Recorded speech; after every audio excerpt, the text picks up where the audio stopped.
à toutes et à tous.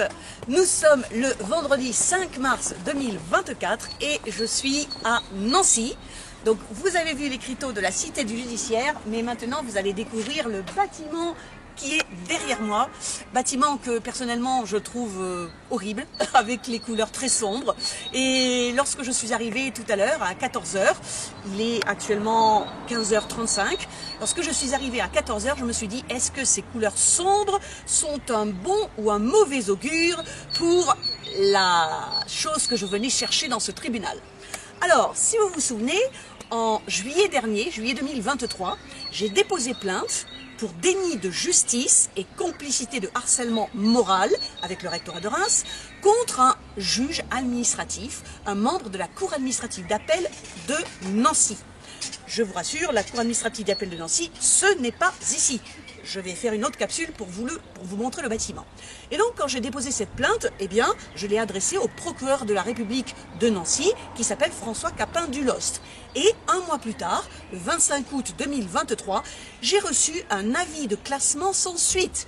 Ça veut dire que ma plainte, eh bien, elle est partie à la poubelle. Mais elle n'est pas partie seulement à la poubelle, elle est partie avec un bordereau signé par le procureur ou un de ses substituts. Et ce bordereau indique le motif du classement. C'est-à-dire, est-ce que l'infraction n'est pas caractérisée? Est-ce qu'il y a une absence d'infraction? Est-ce que ceci? Est-ce que cela? Et donc ce bordereau, c'est celui que je voulais pour savoir pourquoi ma plainte avait été classée sans suite. Et donc, lorsque j'ai reçu l'avis de classement, j'ai écrit en septembre 2023 au tribunal judiciaire, j'ai écrit pour demander la copie des pièces du dossier de procédure. Et cette copie des pièces du dossier de procédure, j'y ai droit à cause de 2 articles du Code de procédure pénale que je vais vous montrer à l'écran. Et malheureusement, malgré 2 demandes que j'ai faites en septembre et en octobre, je n'ai pas reçu par la poste, comme j'y ai droit, je n'ai pas reçu par la poste la copie des pièces de procédure. Et donc je suis montée plus haut que le tribunal judiciaire. Je suis montée au procureur général, près la cour d'appel de Nancy. Le procureur s'appelle Hugues Berbin. Je le connais parce qu'avant il était procureur général de Reims. Et donc monsieur Hugues Berbin, je lui dis, monsieur, j'ai le droit d'avoir la copie des pièces par la poste, je vous demande de me l'envoyer. Et là, j'ai reçu un document que je vais vous montrer à l'écran, qui est rédigé et signé par la substitute générale du procureur général, et elle s'appelle Madame Nora Nari-Steph. Et que me dit Madame Nora Nari-Steph dans ce courrier simple du 8 novembre 2023? Elle me dit, Madame, si vous voulez votre dossier de procédure, je vous engage à venir directement et sur place au tribunal judiciaire de Nancy, et là, on vous donnera ce que vous cherchez. Eh bien, que croyez-vous que j'ai fait? Je suis venue sur place. Donc, nous sommes le 5 mars 2023, il est 15h40, et ça fait 1h40 exactement que j'attends mon dossier de procédure.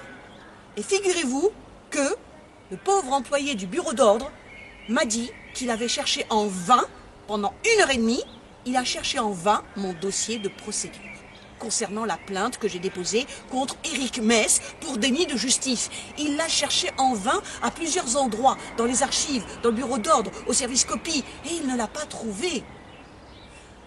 Donc j'ai fait chou blanc. Alors, évidemment, c'est une impression que j'ai. Est-ce que le dossier a vraiment disparu? Ou est-ce que c'est parce que, sachant que j'allais venir sur place, que j'avais fait 2h30 en voiture pour venir à Nancy, eh ben, quelqu'un a voulu encore une fois me faire un petit peu marronner? C'est juste une possibilité, bien sûr, je n'accuse personne.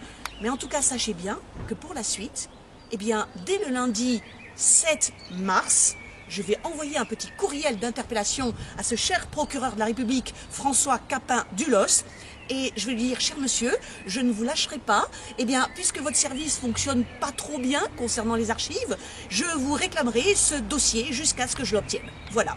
Donc je vous dis à très bientôt parce que le feuilleton judiciaire continue, et d'ici là, passez de bons moments. Ciao!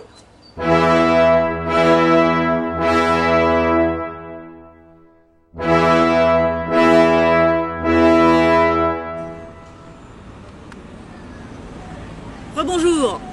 Eh bien, je me suis calmée depuis la déception que j'ai eue au tribunal judiciaire de Nancy. Donc, je suis venue à pied jusqu'ici, un petit square qui est attenant à un autre bâtiment symboliquement très important pour moi, la cour administrative d'appel de Nancy. Donc si vous suivez mes vidéos, vous savez qu'il s'agit de la juridiction administrative qui normalement est censée défendre les droits des justiciables et sanctionner les abus de pouvoir de l'administration, normalement. Alors, je voudrais m'adresser aujourd'hui, donc 5 mars 2024, à 2 personnes qui dirigent justement la Cour administrative d'appel de Nancy et qui ont entre leurs mains mon dossier, mes dossiers.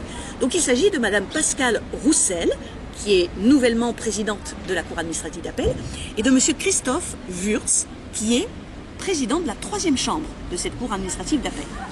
Donc, je voudrais vous dire, monsieur et madame, que depuis septembre 2021, vous avez dans vos locaux 2 dossiers qui me concernent. Il s'agit premièrement du dossier de mon recours en excès de pouvoir contre la première révocation du ministre de l'Éducation nationale Jean-Michel Blanquer, qui m'a été infligée en 2019, et de mon recours en excès de pouvoir contre la 2e révocation, qui m'a été infligée en septembre 2021. Il se trouve, Madame Roussel et Monsieur Wurtz, que depuis septembre 2021, eh bien, vous négligez un aspect de votre office de juge, qui est celui de prendre des mesures d'instruction. Vous savez que je vous l'ai demandé à maintes reprises et que vous ne prenez toujours pas ces mesures. Alors, je voudrais simplement vous dire qu'aujourd'hui, avec mon avocate, nous avons déposé dans les 2 recours 2 nouveaux mémoires et je vous redemande donc 2 choses. Premièrement, dans le recours 21 NC 02-285, je vous demande de fixer au plus vite, avant la fin du mois d'avril, une audience afin de décider si oui ou non la première révocation de 2019 était insuffisamment motivée. Cela fait 8 mois que j'attends cette audience, puisque M. Éric Mess, premier conseiller dans votre cours, m'a dit, en juillet 2023, et il l'a écrit, qu'il allait clôturer l'instruction de ce recours pour fixer une audience dans les plus brefs délais et pour ne plus me faire attendre. Donc ça fait 8 mois que j'attends cette audience, et si vous ne la fixez pas avant la fin du mois d'avril, je serai obligé de vous envoyer par huissier de justice une sommation de jugé. Ma deuxième demande, courtoise, c'est que dans le 2e recours en excès de pouvoir, 23 NC 03800, eh bien, je voudrais que vous ordonniez au rectorat de Reims de me laisser consulter mon dossier administratif, qui est tenu au rectorat de Reims. Parce que vous le savez, depuis le 28 mai 2021, donc ça fait presque 3 ans, vous savez que je vous ai donné un élément de preuve objectif, que dans mon dossier administratif, qui est tenu sous la responsabilité du directeur des ressources humaines du rectorat de Reims, Cyril Bourgerie, eh bien dans mon dossier administratif, entre les mois de avril-mai 2019, juste avant mon conseil de discipline, il y a eu une manipulation frauduleuse qui a été effectuée. Il y a eu un faux qui a été commis. Et j'en accuse explicitement le DRH Cyril Bourgerie. Et je vous ai donné donc des éléments de preuve objectifs de cette manipulation frauduleuse. Et donc, en tant que juge administratif, prétendument garant de mes droits de justiciable, eh bien, vous auriez dû, depuis déjà 2 ans et demi, vous auriez dû vérifier que, oui ou non, il y a bien eu l'agrafage illégal de plusieurs documents à la page cotée 737 de mon dossier administratif. Et vous refusez, Madame Pascale Roussel, Monsieur Christophe Wurtz, et avant vous, Madame Sylvie Favier et Monsieur Éric Mess, vous refusez de prendre cette mesure d'instruction très simple et qui figure dans le Code de justice administrative, ordonner au rectorat de me laisser consulter mon dossier administratif pour que je vérifie l'existence de ce faux. Vous pourriez aussi, en tant que juge administratif, vous pourriez aussi aller vérifier vous-même, parce que dans le Code de justice administrative, vous avez un article qui vous permet d'aller visiter les lieux et d'aller faire une vérification administrative. Donc, puisque vous ne le faites pas depuis septembre 2021, je vous le redemande pour la dernière fois, dans le mémoire que je dépose aujourd'hui avec mon avocate. Et si vous ne voulez pas vérifier l'existence de ce faux, eh bien, là encore, je vous enverrai une sommation de jugé, et puis je serai obligé de déclencher la procédure de prise à partie. J'espère bien ne pas en venir là, mais s'il faut en venir jusque-là, je le ferai.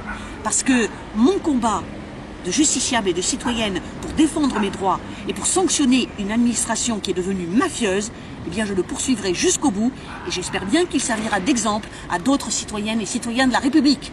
À bon entendeur, salut!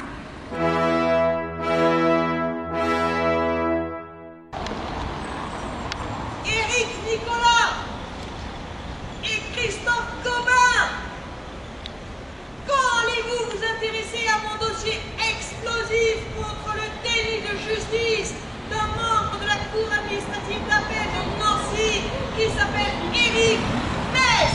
L'Est républicain, messieurs, dames, c'est la troisième et dernière étape de mon périple à Nancy, aujourd'hui 5 mars 2024. Nous sommes au 4 rue des Carmes et je viens d'arriver devant cet immeuble qui est dans la façade est en pleine réhabilitation. Donc l'Est républicain, c'est un journal, qui sait déjà depuis plusieurs semaines, qui sait déjà que j'ai porté plainte contre un membre de la juridiction de la Cour administrative d'appel de Nancy, Éric Mess, qui sait déjà que le tribunal judiciaire de Nancy refuse illégalement de m'envoyer par voie postale les pièces de la procédure de ma plainte contre Éric Mess. Et pourtant, ces journalistes de l'Est républicain ne daignent pas répondre à mes courriels d'interpellation dans lesquels je leur donne les preuves objectives d'un possible déni de justice contre moi, justiciable et citoyenne de la République française. Donc, c'est la dernière étape de mon voyage à Nancy, aujourd'hui, et je voulais quand même vous montrer ce bâtiment et vous montrer que la porte reste close. Donc la porte reste close comme les réponses à mes mails, à mes courriels d'interpellation restent aussi invisibles. Voilà, c'est ça que je voulais vous montrer aujourd'hui. Donc je me demande bien si ces pseudo-journalistes connaissent la charte de Munich de 1971. Je me demande si ces pseudo-journalistes, au lieu de s'intéresser à 2 braquages dans une boulangerie de Nancy, pourquoi ces journalistes, notamment Éric Nicolas et Christophe Gobin, qui sont, paraît-il, spécialistes du domaine de la justice, pourquoi Éric Nicolas et Christophe Gobin ne s'intéressent-ils pas à un déni de justice objectivement prouvable de membres de la juridiction administrative à Nancy? Pourquoi ces journalistes ne s'intéressent-ils pas au retard totalement anormal que le tribunal judiciaire de Nancy met à me communiquer les pièces de procédure de ma plainte pour déni de justice contre Éric Mess? Pourquoi les journalistes de l'Est républicain préfèrent parler de 2 braquages à la boulangerie plutôt que d'un déni de justice qui consiste depuis plus de 2 ans et demi à refuser de prendre des mesures d'instruction pour une justiciable, mesures d'instruction qui prouveraient que le rectorat de Reims a commis un faux et usage de faux en mai 2019 contre la justiciable Jocelyne Chassard. Donc peut-être, si vous connaissez Éric Nicolas et Christophe Gobin à Nancy, peut-être pourrez-vous les inciter à répondre enfin à mes courriels d'interpellation. Le prochain va leur arriver le 7 avril 2024. Et j'espère que c'est la dernière étape de mon voyage à Nancy. Je dois reprendre la route tout à l'heure. Donc portez-vous bien, revoyez toutes mes anciennes vidéos et à bientôt. Ciao!